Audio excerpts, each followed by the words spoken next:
you, Dill. You guys always come up with the jokes, man. Not going to say the name. Run it back, Nation. What is good?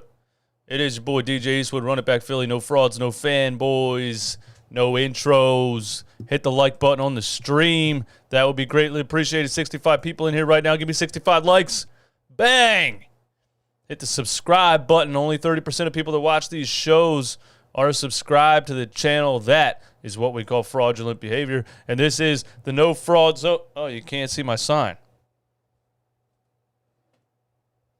Oh well, you get the point there.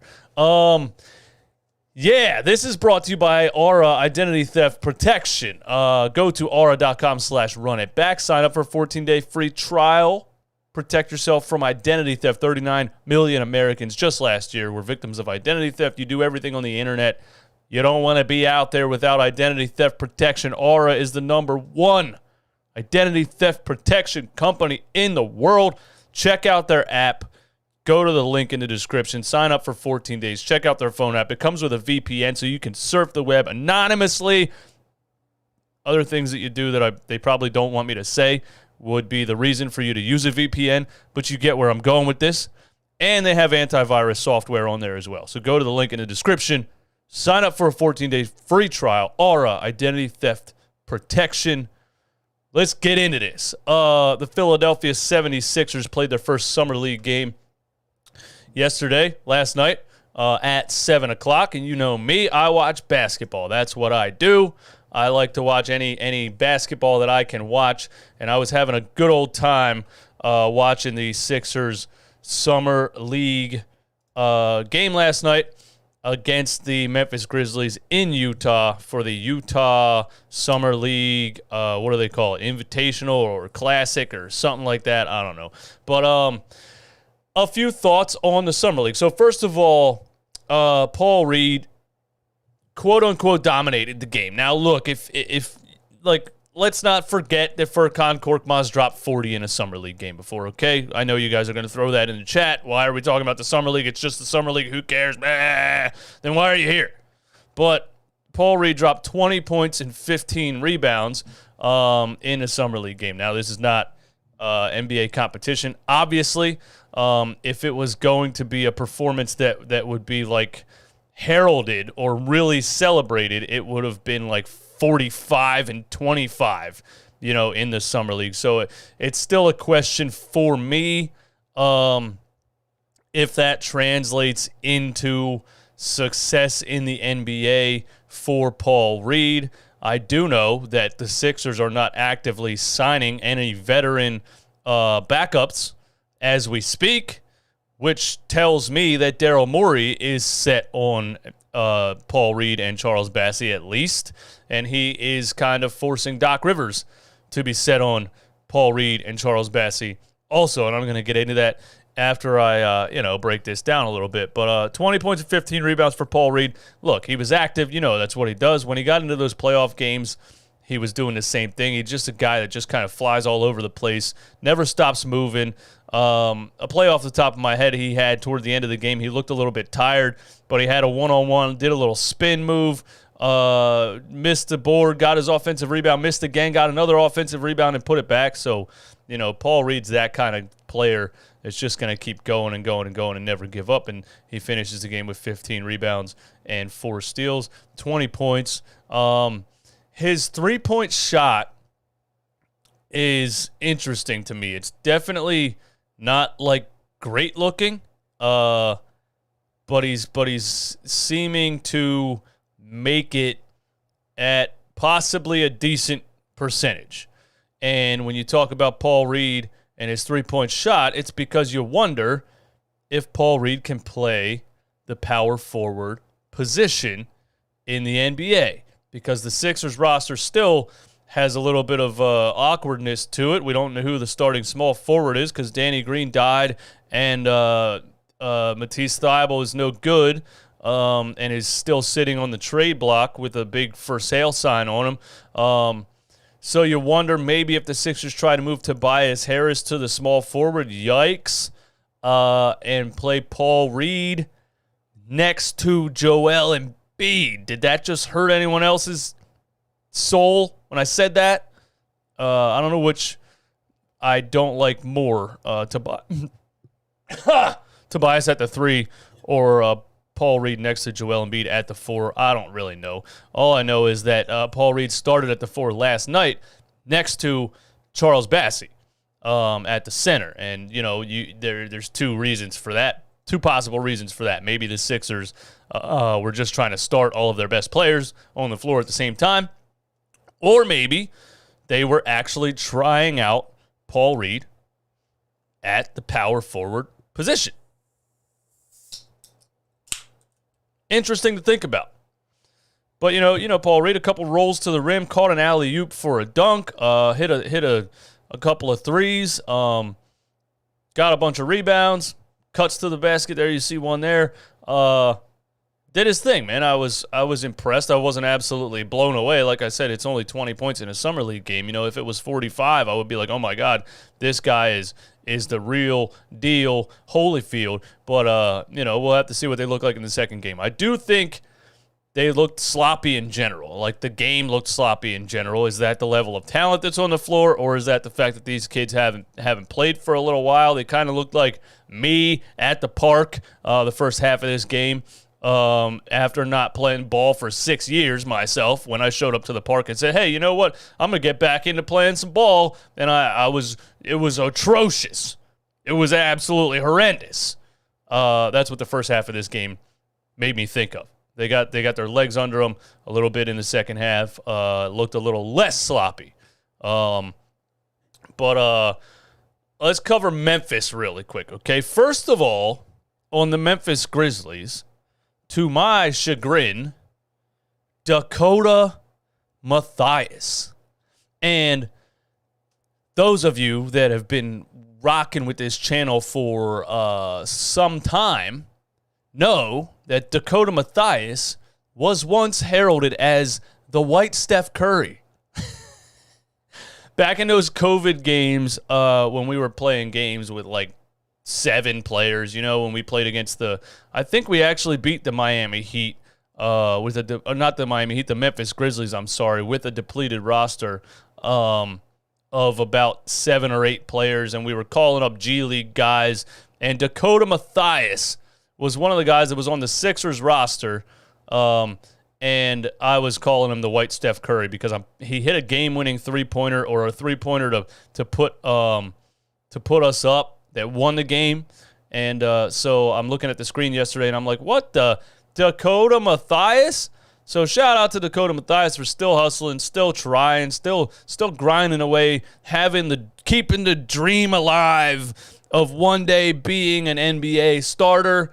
I don't know if that's ever actually going to happen for Dakota Mathias, but it was nice to see Dakota Mathias still getting his thing done in the league. When I saw Kenny Lofton Jr., I said, now look, I don't watch a ton of college basketball, so I was unaware that there was a 6'6", 280-pound player that I don't know if he went undrafted or got drafted into the NBA. You guys can let me know that. But Kenny Lofton Jr. is an absolute tank. And I was like, hold on a second, bro. Look, for those that don't know, here's Kenny Lofton Jr. Bro! This dude looks like a combination of Drewski and Trippie Redd. I'm not laughing at his weight. I do think, honestly, though, if he wants to be a successful NBA player, he's got to lose about 30 pounds at least.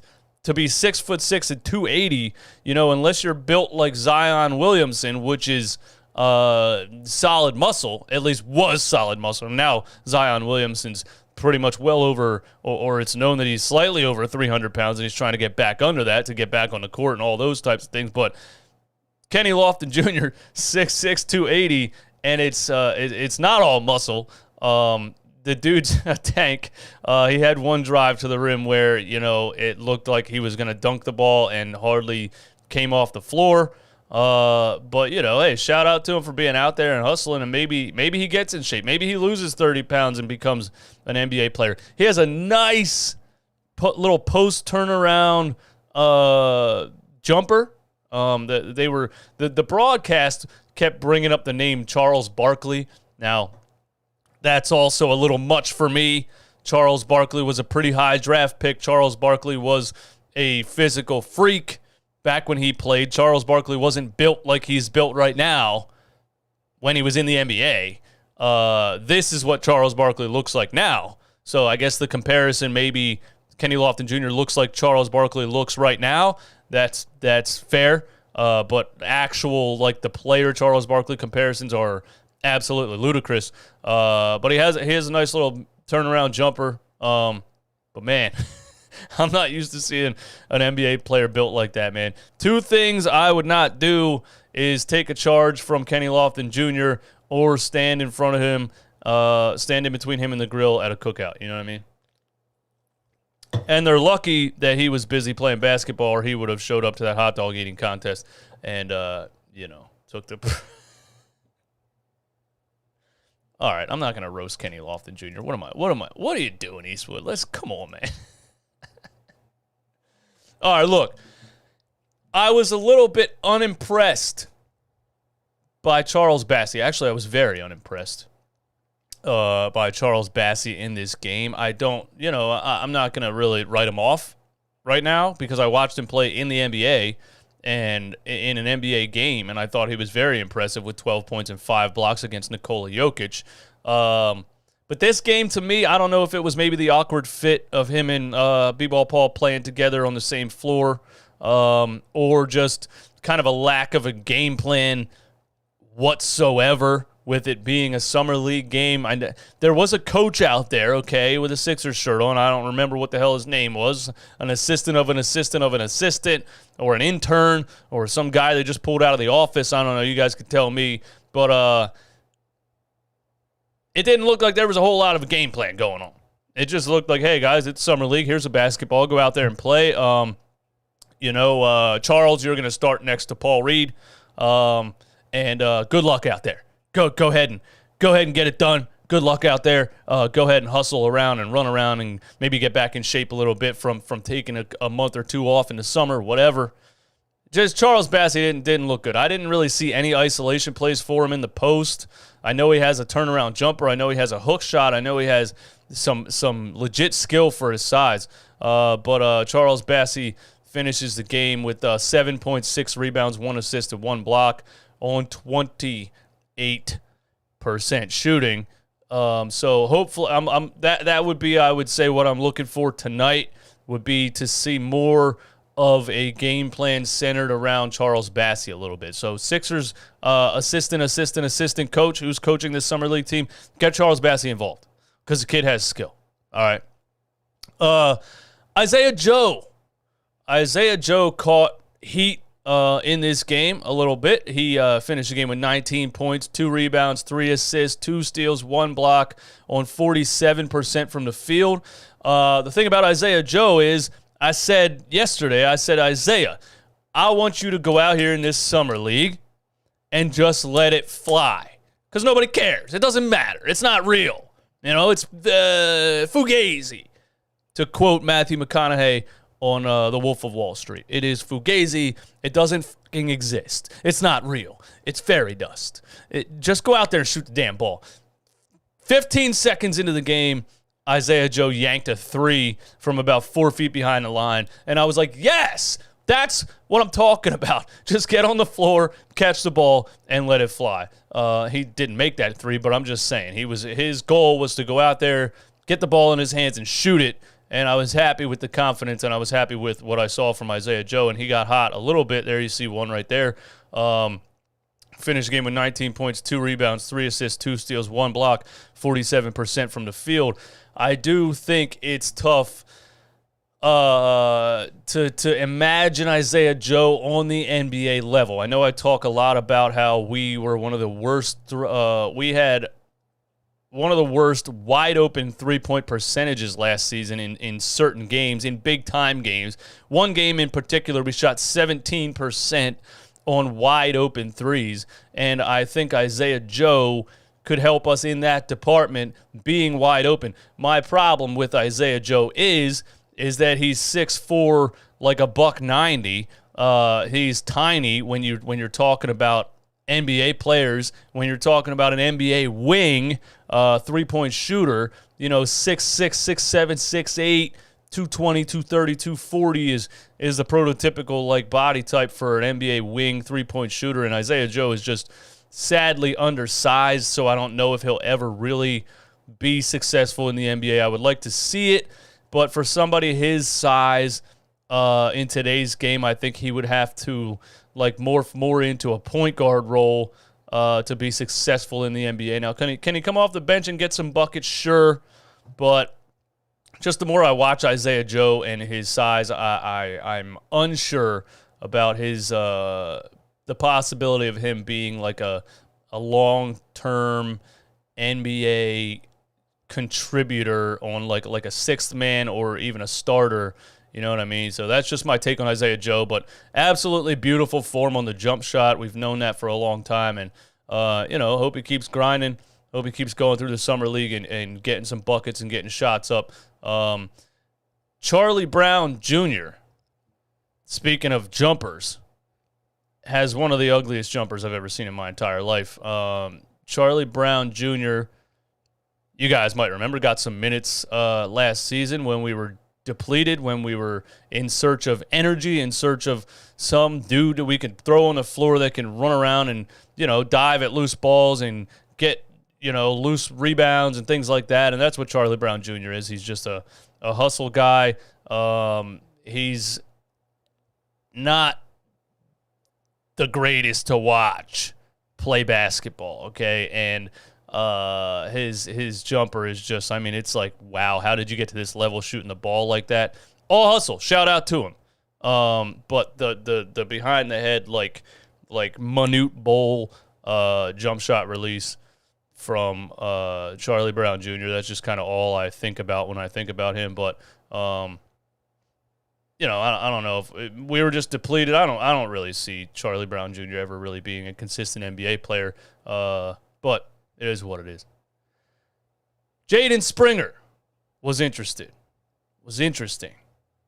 Jaden Springer was interesting. Jaden Springer, outside of Charles Bassey, who disappointed me, Jaden Springer was probably my second most anticipated player I wanted to watch in the summer league because, again, drafted at 18 years old, haven't seen much of him outside of watching like G League highlights, and haven't seen much of him in the NBA outside of him playing like the last 3 minutes of a blowout and things like that. So I was excited to watch Jaden Springer and to see what he would bring to the floor. He finished the game with 15 points, 3 rebounds, 2 assists, 1 steal, a massive two-handed block to keep the game within 2, and then came down the other end of the floor. We're down 2 with about 15 seconds left, and we run the play for Jaden Springer, which is a thing. Calling the final play for Jaden Springer is interesting. But again, summer league, you want to get the confidence into some of these kids, and you want to build up Jaden Springer's confidence, and you want to say, hey, you can do this. Go out there and get the game-winning bucket. Now, Jaden Springer, with the time running down, there was plays throughout the game that I thought Jaden Springer looked really good in creating with the ball in his hands, his ball handling, his breaking a defender down one-on-one, getting past guys, creating shots, getting to the mid-range, things like that. But at the end of the game, when the clock was running down, he looked a little bit nervous. He looked a little bit panicky to me. He looked a little bit out of sorts, and he did this dribble, went too fast for his body and kind of leaned forward and got the ball stolen and lost the game. Not that it matters. It doesn't matter. But, it would have been nice to see Jaden Springer be a little bit more under control in that situation and maybe get off a little step-back jumper or something like that. But he got a little bit ahead of himself and just lost the ball, got it stolen, and lost the Summer League game on that play. But as overall, Jaden Springer, to me, was impressive. His springs, no pun intended, were impressive. Now, this kid can jump out of the gym. This kid can jump out of the gym. There's times where Jaden Springer has the ball in a situation where I think you would see another player take another step towards the basket, and Jaden Springer has the leaping ability where he can just say, I'm not even going to take another step. I'm just going to jump from right where I am and jump over everybody. So, he had a block that didn't count because they called a foul, but in the first half he had a block where he just leaped from off of 2 feet, and his head was almost at the rim and blocked the shot off the top of the backboard. He had other plays where he just went up for a layup and just jumped higher than everybody. The one on a fast break where he jumped from outside the paint and did an up and under. Jaden Springer has serious athleticism, and I like that. And he could be, hey, you know what? He could be a Matisse Thybulle who can actually dribble a basketball and get to a spot on the floor and play ball a little bit. So maybe that's Jaden Springer. You know what I mean? Maybe you need to put him in the NBA game. If Matisse Thybulle got so much run, maybe Matisse Thybulle can get. Maybe Jaden Springer can get some run. That's just all I'm saying. But Jaden Springer impressed me. I liked what I saw from him, athletic-wise, breaking down a defender one-on-one, creating shots, things like that. So I was happy with Jaden Springer for the most part. We'll have to see tonight. They play again tonight at 9 o'clock. They play the Utah Jazz in Utah at 9 o'clock. I was happy with what I saw from Jaden Springer. What you guys think in the chat, man? Are you watching the Summer League games? Do you have any opinions on it? C-Max says he's not an NBA guard. That's fair. I mean, mostly I'm going to say, I don't think you can say one way or the other somebody is or is not an NBA guard when they are barely 20 years old. You know what I mean? So I think Jaden Springer has potential. I don't know about his jump shot too much, but I think he has the athleticism and he has a little bit of ability to play ball. There he is again, jumping over everybody, gets the and one finish. I think he has some ability, man. He's just too young for us to really say he can't play. You know what I mean? That's just where I'm at with it on Jaden Springer. Jake Firestone would also like to see Springer be ready to catch and shoot. At some moments in the game, he hesitated while wide open, which made the defense recover to contest. Yeah, he needs to work on that. He definitely needs to work on that. That's something, especially if he wants to play guard in the NBA. You know what I mean? You can't, of course he can dominate these Summer League kids with his athleticism, but can his athleticism really help him on the NBA level? He's going to have to turn more into a shooter. If he wants to play in the NBA, maybe backup point guard if he develops more of a 3-point shoot and catch and shoot and a 3-point pull up off the dribble in the pick and roll situations and things like that. So he's just too young to really put the verdict out there and say that he absolutely can't do it. But I just like watching him play. I like watching him play in the Summer League. King Kane, you can't judge by Summer League as there are guys who look terrible and became great NBA players and vice versa.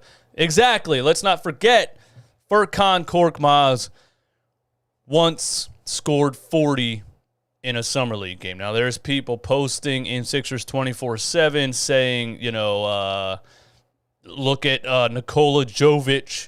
Dropped 25, and I told you guys we should have drafted him. He dropped 25 in the Summer League, bro. Calm down. Calm down, man. Calm down. All right, so here's Paul Reed. My guy, Mr. Crockpot, posting the Paul Reed highlights here on Twitter for us to check out. YouTube, I'm just playing this for educational purposes, to add my insight and opinions on the product. I'm also promoting the NBA Summer League. So just so you know, for the YouTube checkers that are probably checking the vids and the streams, if anything, I'm helping the NBA by playing the Summer League on YouTube. Okay, so leave me alone. Now let's see if they leave me alone. 179 people in here, man. Please hit the like button on the stream. That would be greatly appreciated. Paul Reed, 20 points, 15 rebounds. Easily the best Sixers player on the court while playing most of the game at the 4 last night. Here's everything we saw from Reed versus Memphis. And shout out again to Mr. Crockpot TPL of the Painted Lines. So let's just watch some Paul Reed highlights, man. Turn the sound off. YouTube will definitely catch me if I got the sound off. All right. What we got, Paul? There's Isiah Joe. Okay. There's Bassey. See, right there, I would have liked to see Bassey take that one-on-one. You know what I mean? Maybe, like, is Bassey not confident right here? Why is he not taking this guy one-on-one in the post? You know, I don't really get that. I want to see some more from Charles Bassey tonight, man. I want to see him take a couple dribbles and give this dude some work down here on the block. Come on, Charles. Anyway, he kicks it to Paul Reed for a little floater, which was but it went in, right? Charlie Brown Jr. kicks out to Paul Reed, the three-pointer from the wing right there. And look, the form is not great. The form on his shot is not great. We already know that. But it went in. And maybe we can talk about like historic players like Sean Marion, you know? Athletic freak, offensive rebounding machine, could catch alley-oops and dunk on people's heads, and could shoot the three a little bit. And it didn't look good, but it went in sometimes. That's all you need from Paul Reed, man. Doesn't look good, but hey, it went in. There he is catching the lob right there. Very nice roll to the basket. Isiah Joe with the dump down. Nice cut to the basket by Paul Reed. There he is with one of his 4 steals and a fast break dunk. Offensive rebound right there. Here's the one where he tries again, hits a little spin move right here, bang, misses this one, gets his own rebound again. I like the fight, man. There's dog in Paul Reed. There's dog in Paul Reed. There's absolutely dog in Paul Reed. And, you know, when we were looking at last year, we were watching some of these guys, and Doc was playing, you know, 37-year-old Paul Millsap against Giannis. It's ridiculous. And he was playing 38-year-old DeAndre Jordan. It was ridiculous. And Paul Reed's the kind of guy you need off the bench. Yeah, he plays a little out of control. Yeah, he gets himself in foul trouble. But Paul Reed's the guy you need off the bench. Because his energy, he's dog. That last play that we just showed, man, that's what I'm saying. You're not gonna outwork him. You might be more skilled, but you're absolutely not gonna outwork Paul Reed. And those are the kind of players you need around. For real, those are the kind of players you need around. Here's Isiah Joe with 19 points. Now that little step back mid-range jumper, I like that a lot. And the defender, if I'm not mistaken, is I forget his name. Damn it. But defender taller than Isiah Joe. So when I say, you know, his size won't really translate to the NBA, maybe I could be wrong here. But Laviette, is that his name? Laviette? Where are you guys at in the chat? Where are you YouTube well actuallys at in the chat? And give me some Laviette, I think it is. Anyway, Isiah Joe with the little step back midi right here. Boom! That's nice. And if he can get some time, maybe he can get that shot. Jake LaRavia, thank you for that. Thank you, Jake Firestone, for that. LaRavia. What was I saying? Laviette? LaRavia. Isiah Joe with that little mid-range step back, man. I like it. That's beautiful coming around a screen, catch and shoot, let it fly. I want Isiah Joe to be like a Buddy Hield, man. Just come in the game and shoot 10 threes. Just do that. For real, just do that. I'm pretty sure Buddy Hield had a game last year where he shot 18 threes. Now, I don't necessarily want you to do that, but just come in the game and let it fly, man. Look, here's Isiah Joe again. Round the screen, little mid-range pull-up, bang, bang. I like it. Jaden Springer getting down and dirty. Paul Reed kicks it up to Isiah Joe on the fast break.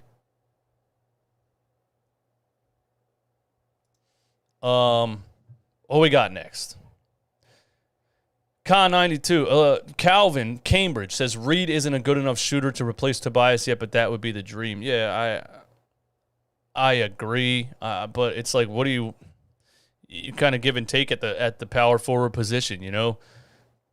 Tobias can shoot, but he's not a hustler or a rebounder unless he really, really tries. There's just games where he finishes a game with 2 rebounds in 40 minutes, and, you know, that's terrible. So, like, Tobias Harris, to me, isn't a natural, like, hustler like Paul Reed is. But, yeah, I don't know if Paul Reed will ever have a good enough three-point shot to really play the 4 in the NBA. But backup center for you know, energy, I don't see why not. Calvin Cambridge played in the NBA at like 4'8". Anything is possible. I mean, Isiah Thomas is 5'9", but you know, he was lightning quick, and he shot like 43% from 3 when he was on that MVP runner-up season that he had in Boston. So you got to have very exceptional skills to make up for the fact that you're 5'9". But you know, we'll see about Isiah Joe. Here's the Jaden Springer highlights. And like I said, there he is. See, I know he likes to drive and finish, but right here I would have just liked him to catch and shoot this, because if you're ever going to get on the floor, you know, with Tyrese Maxey driving and kicking, or James Harden driving and kicking, you gotta just catch and shoot, right? But he pump fakes here and drives and has a nice little finish on the jump and gets the and one. Don't know if that would ever really happen against NBA competition. There he is again. You see what I'm saying? He doesn't have a plan here. You know, another dribble and a Euro step is what most players would probably do right here in this situation. But Jaden Springer says, you know what? I'm just going to jump higher than you. That's how I'm going to win this battle. And he just goes off of 2 feet and springs to the rim. Let's see some more. Here's Jaden Springer, top of the key. A mid-range jumper. Gets fouled too. Rolls in. Let's look at Jaden Springer's jump shot for him real closely, because I can't decide if I like it. I don't think I like how long it takes him to load up, you know? Like around this screen right here, which is a big-time moving screen, by the way. But like right off of that dribble, he should be pulling up into a shot, and he has to kind of square himself up, take another dribble, and shoot a free throw, and kicks his leg out and gets fouled technically. I don't know if that's technically a foul, but gets the roll in. His shot needs to be a little quicker, to be honest with you, if he wants to play guard in the NBA. There's the nice drive and up and under. Just athleticism through the roof. That's pretty. That's pretty. Bradley for Reed. What are we talking about? Springer's IQ is horrible, McNugget says. Maybe it is. Maybe it is. Sixers who need players who can score the ball in the playoffs. Not a power forward on this team can do that better than Toby. Well, yeah, Toby does it, and then he disappears when you need him the most. I don't understand the Tobias Harris hype train. Like, the only thing people ever really bring up when defending Tobias Harris is his playoff average. And I don't like going by averages. I like going by what did you do in the biggest game of the season when the team needed you the most. James Harden and Tobias Harris both let me down in Game 6 last year, so, you know, whatever. We're all allowed to have our own opinions.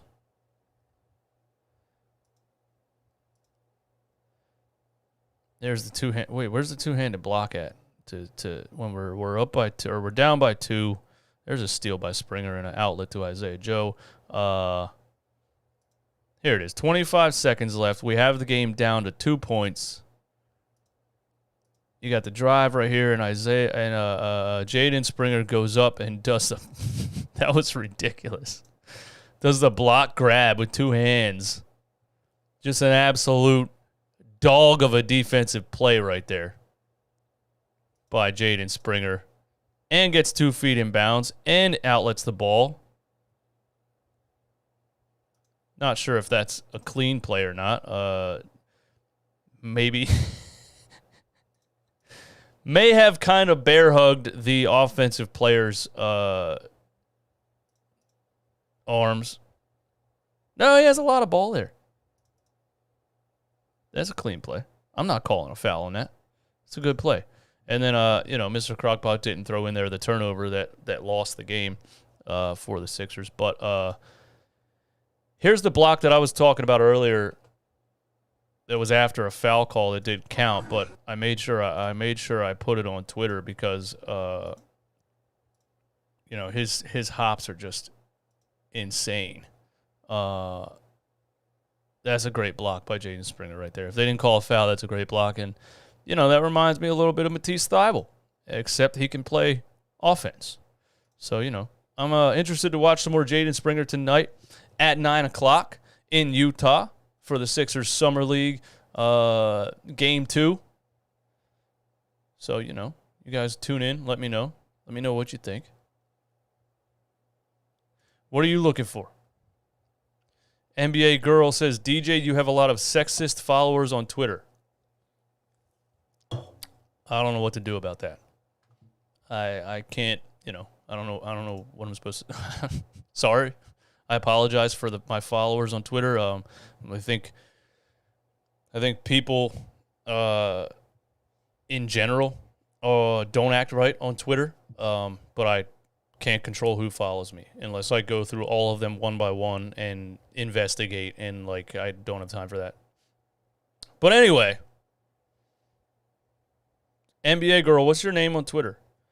What's your name on Twitter, by the way? If I see somebody coming at you on Twitter, I'll tell them straight up myself. I have them on here too. What are you guys trying to say? I did this?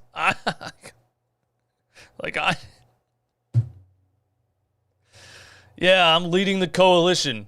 Come on, man. Come on. Why didn't Trevelin Queen play last night? I was wondering because I wanted to see Trevelin Queen play. I've, all the things that I've seen about him so far had me excited to watch him play in the Summer League. The MVP of the G League, the Finals MVP of the G League Championship, Trevelin Queen, and Daryl Morey traded for him or signed him as a free agent. Don't remember how that happened, how it went down. But I was excited to watch Trevelin Queen, and then he didn't play. And so I look up, hey, why didn't Trevelin Queen play in the Summer League? And the answer is that he was reconditioning. That's what they say. He was reconditioning.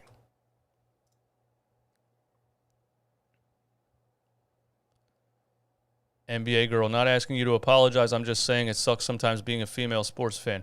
Hey, I'm not disagreeing with you. People are idiots. People are especially idiots on Twitter. And it's just part of it. All you can do is, report them. Report them. Every time somebody says something stupid to you, just report them. That's what you should do. That's what you should absolutely do. But people are idiots on Twitter. That's just the way it is. I don't know.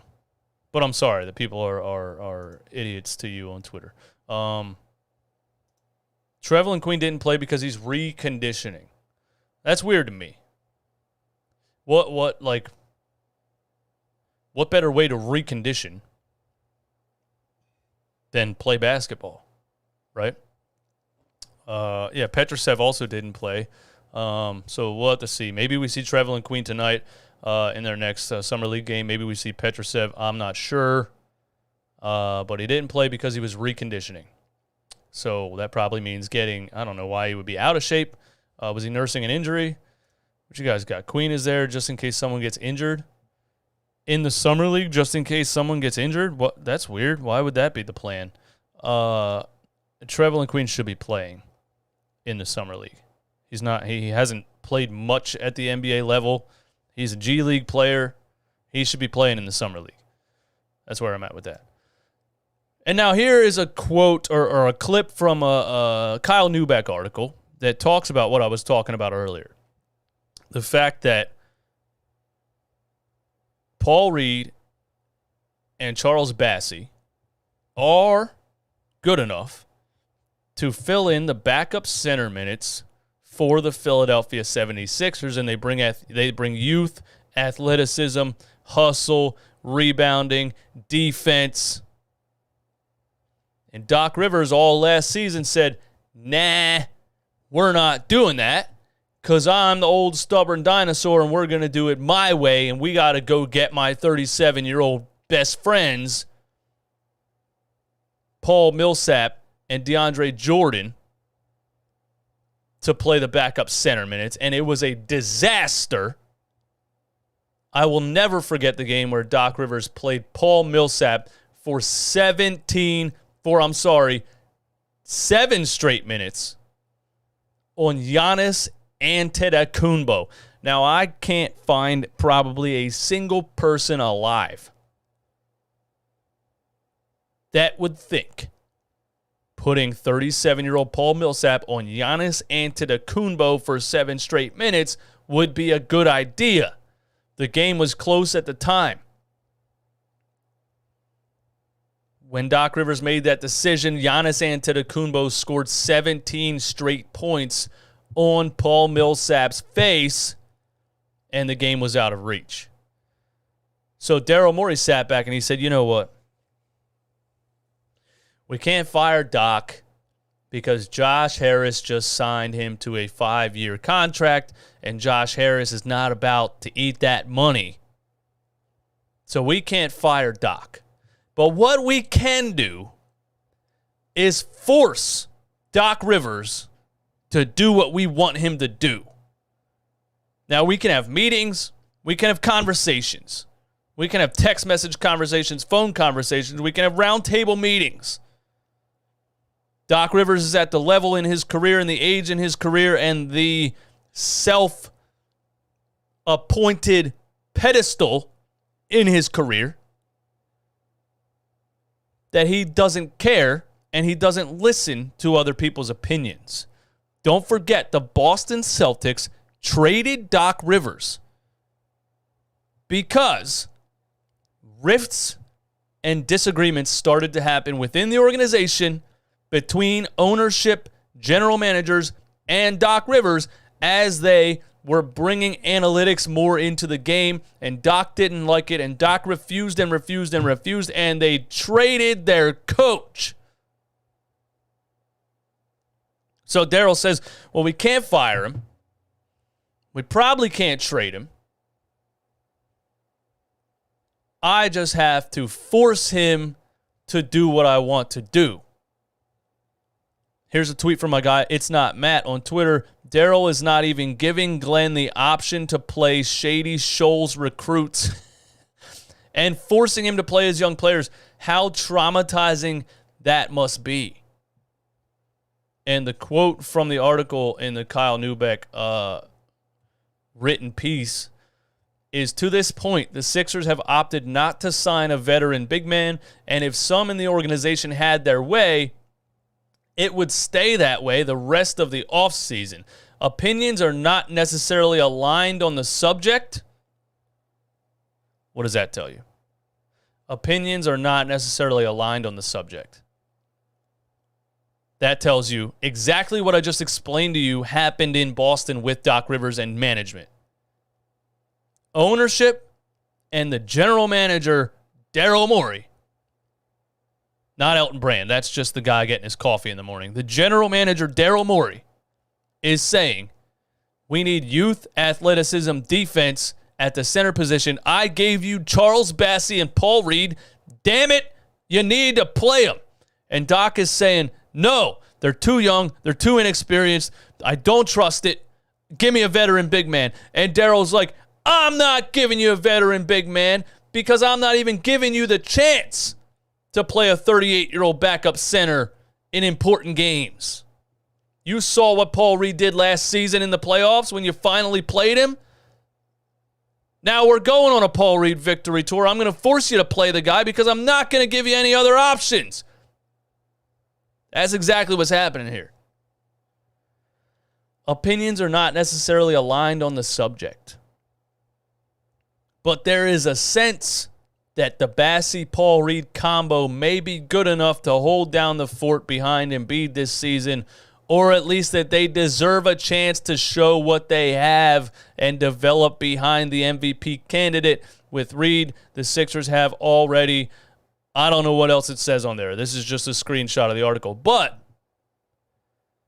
they deserve a chance to show what they have and develop behind the MVP candidate. Doc Rivers does not develop any players, has not developed a single young player his entire coaching career. Terrence Mann of the LA Clippers, his mother interviewed in an article because his mother came out while Doc was coaching that team and said, Doc Rivers is not good for my son. And once he left, Terrence Mann is coming off the bench averaging 10 points per game for the LA Clippers. That's just one example. He came in here. Ben Simmons was doing the whole, refusing to shoot thing with Brett Brown. Doc Rivers came in. We thought he was going to help get him to play the way that he played. He actually enabled it more than Brett did. And you see how that turned out. I wouldn't be shocked if we start this upcoming season and Doc Rivers refuses to play DeAnthony Melton, who Daryl Morey just traded for, and Doc somehow finds a way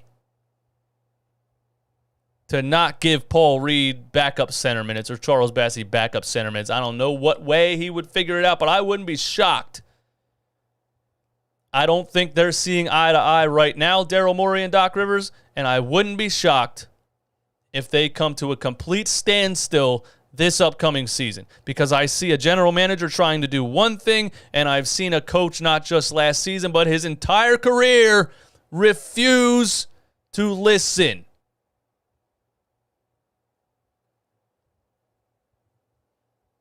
That's where I'm at with that.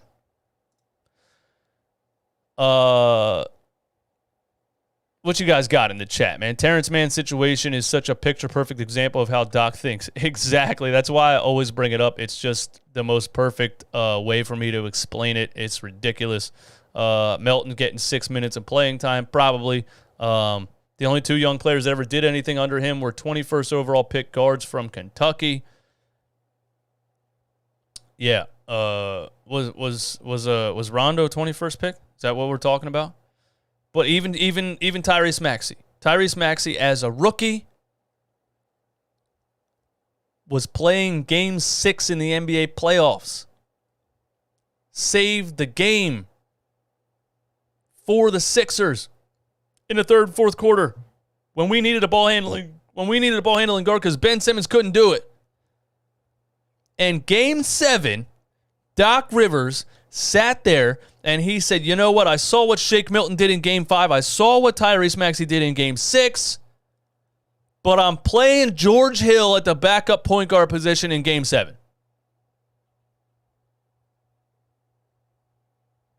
Tyrese Maxey developed himself. Rajon Rondo was a magician with a basketball at 21 years old. But guess what? He never developed a shot. Rajon Rondo was exactly what he was his entire career, which was a fantastic ball-handling point guard with natural facilitating, natural passing, natural vision. Doc Rivers had nothing to do with that. And Doc only played Maxey because Ben Simmons quit.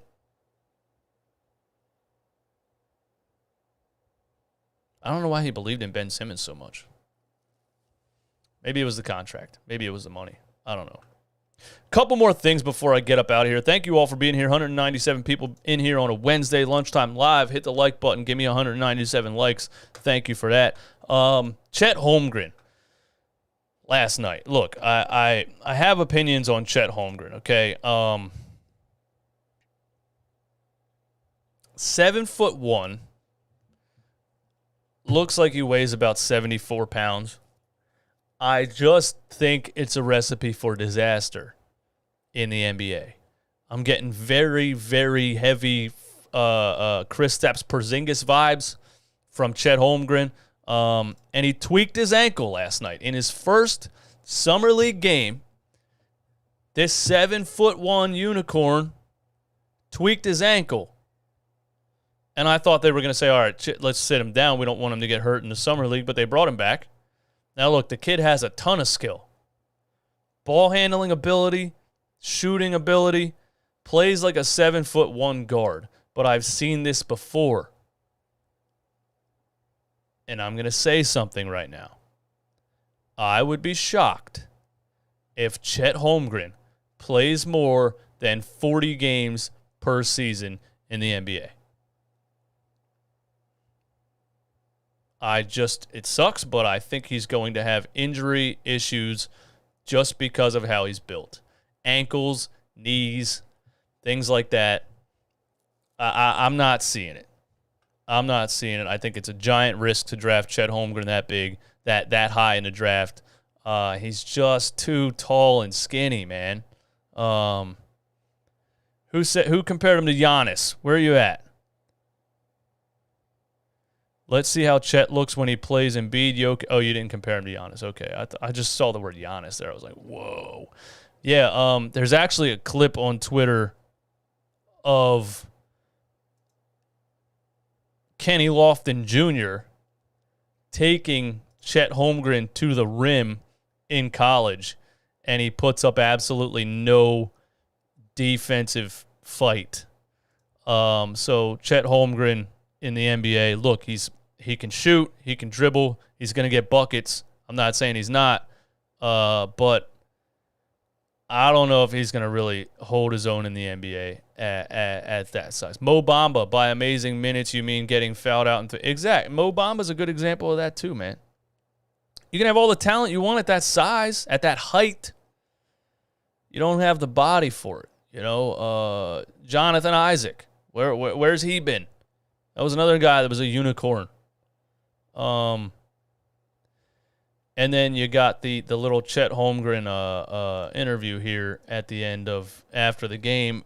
He had 6 blocks last night in a Summer League game, and he was feeling real good about himself. And here's what he said about having 6 blocks. A new Summer League record for blocks. We talked about your competitive spirit. Only 6.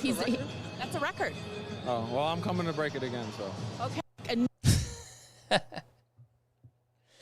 Hey, look, I respect the kid's confidence. I hit some of his, like, the way that he was dressed at the draft and, like, all the chains and, like, taking these, I don't know, man. Like, he's coming off to me as a little bit ahead of himself. Chet is the new LaMelo. L. Kopich says, yeah, he's just, listen, Chet, you're a little bit ahead of yourself. And one of the things that I'm anticipating most about this NBA season coming up is the time, and it's going to happen, where Joel Embiid rolls to the rim, and the only thing between him and the rim is Chet Holmgren. And if he tries to defend it, he will fold like a cardboard cutout. His best option in that situation is to get out of the way. So that's what I'm looking forward to. Maybe that'll humble him a little bit. Listen, bro, you got 6 blocks in the Summer League because you're really long, and congratulations. But you need to pipe down a little bit. That's all I'm saying, Chet. That's all I'm saying. And you need people say when he bulks up, some people can't gain a pound.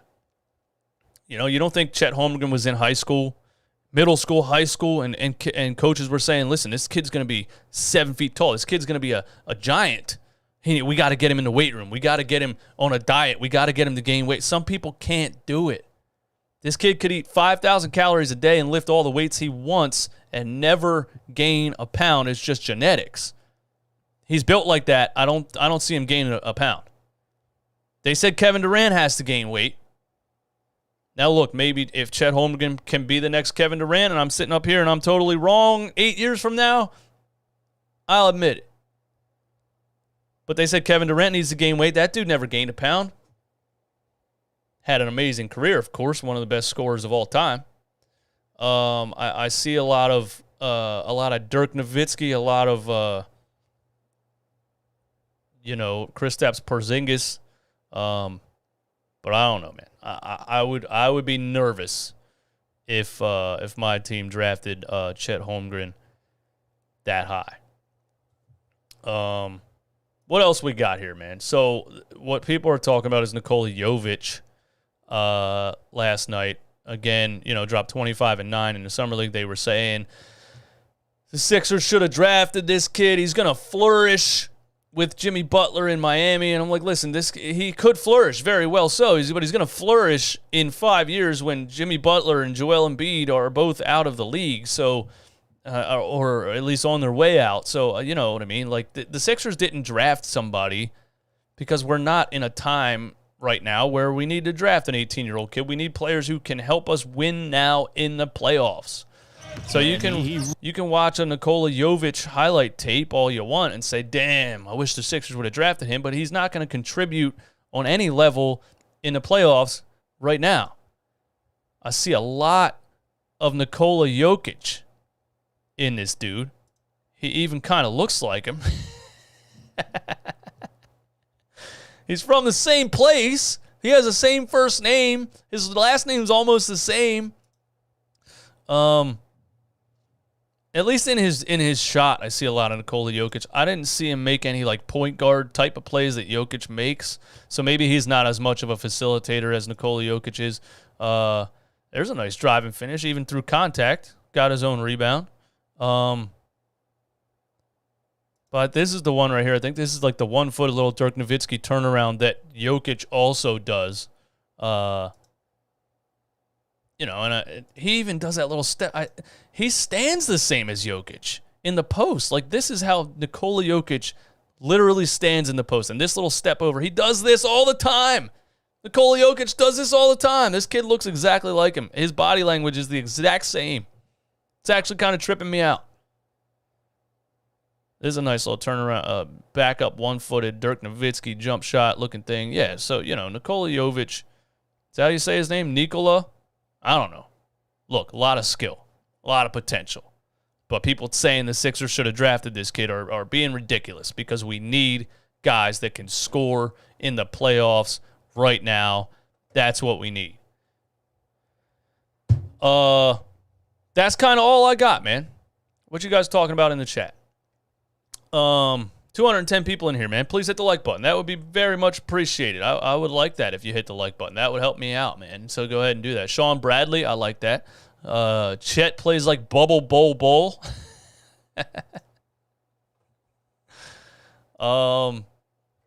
Chet is Kristaps. JoJo's praying he moves. He don't want to knock the kid out. Hey, my mom's in the chat. Hi, Mom. Everybody say hi to my mom, man. My mom's watching the show in the chat. Are you at work? What's today? Wednesday? I don't know. Jokic's twin brother. What else we got? We got Maxey. Dog, I've stayed off of Sixers 24/7 because people are like, Maury's a clown. They didn't draft Jokic. Yeah, man, listen, the people in there are I don't know where they come from, man.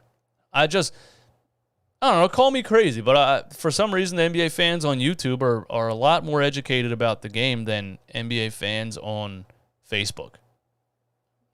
Facebook's a crazy place. And it seems to be a lot more negative than YouTube and Twitter to me. And that's shocking, talking about Twitter and saying something's more negative. But for some reason, the fans on Facebook are insanely negative. Every day. Daryl Morey's ruining the team. this is bad, that is bad. We should have drafted this kid. I don't know. It's crazy. It's crazy, and I can't handle it. But, hey, man, thank you guys for hanging out, listening to me break down a Summer League game that actually doesn't matter at all. Thank you for listening to my opinion on certain things. It is the offseason. 210 people in here. Please hit the like button. Sixers play again tonight at 9 o'clock. So be sure to tune into that. I want to see more of Charles Bassey. I want to see more of Jaden Springer, maybe a little bit more under control if the game is on the line again. I want to see Trevelin Queen. You know, maybe he reconditioned yesterday. Now he's good to play tonight. But, yeah, tune in and then come right back here to Run It Back Philly, and you'll get all my opinions, and you can give your opinions in the chat, and we can chop it up and have a good old time. Thanks for being here. I am out. Don't forget, go to aura.com/runitback to sign up for a 14-day free trial. Don't be a victim of identity theft. Get the best identity theft protection, VPN, and virus protection. All from Aura. Aura.com/runitback. Sign up for a 14-day free trial. Peace.